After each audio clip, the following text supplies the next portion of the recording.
दहन अभिक्रियाएं तब होती हैं जब ईंधन, ऑक्सीजन और पर्याप्त ऊष्मा होती है।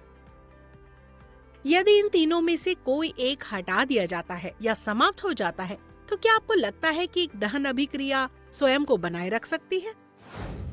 एक बार कुछ बच्चों ने 5 रोबोट बनाने का फैसला किया।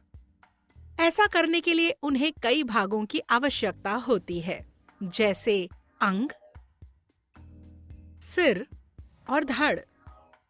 उन्होंने प्रत्येक में से 5 खरीदे और इन भागों को जोड़ना शुरू किया। ऐसा करते समय उन्होंने पाया कि वे केवल 2 पूर्ण रोबोट तैयार कर सकते थे। तीसरे रोबोट को बनाते समय वे रोबोट के केवल सर, एक हाथ और एक पैर को उसके धड़ से जोड़ सकते थे। हालांकि वे तीसरे रोबोट को पूरा नहीं कर सके, क्योंकि उनके पास और हाथ और पैर नहीं बचे थे। यद्यपि उनके पास अभी भी 2 सिर और 2 धड़ थे। इस प्रकार सीमित अंगों की संख्या से निर्मित रोबोटों की संख्या निर्धारित या सीमित हो गई।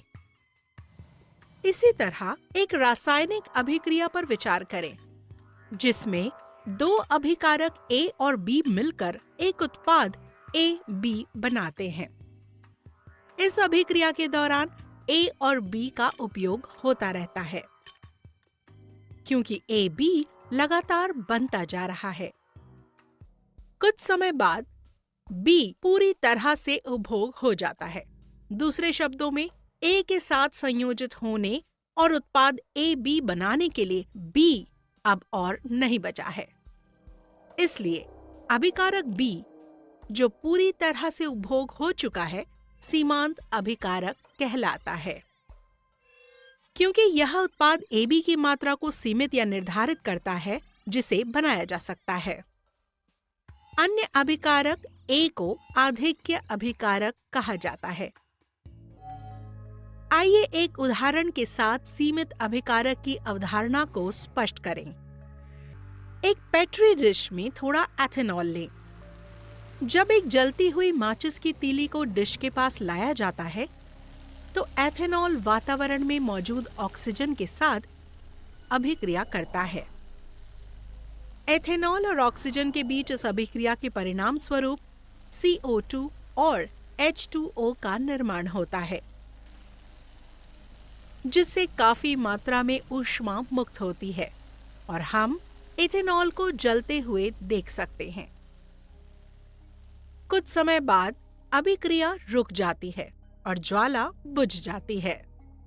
स्पष्ट रूप से संपूर्ण एथेनॉल का उपयोग हो चुका है, हालांकि वायुमंडल में बहुत अधिक ऑक्सीजन है। इस प्रकार एथेनॉल, जो अभिक्रिया अवधि के साथ साथ बनने वाले उत्पादों की मात्रा को सीमित करता है, सीमांत अभिकारक है। और इस स्थिति में ऑक्सीजन आधिक्य अभिकारक है। सारांश: हमने अध्ययन किया है कि वह अभिकारक जो किसी रासायनिक अभिक्रिया में पूरी तरह से उपभोग हो जाता है या समाप्त हो जाता है, सीमांत अभिकारक कहलाता है। सीमांत अभिकारक उत्पाद की मात्रा को तय या सीमित करता है। अब जब आपने सीखा है कि सीमांत अभिकारक क्या है, तो क्या आपको लगता है कि विलयनों की सांद्रता को मापने का एक मानक तरीका है?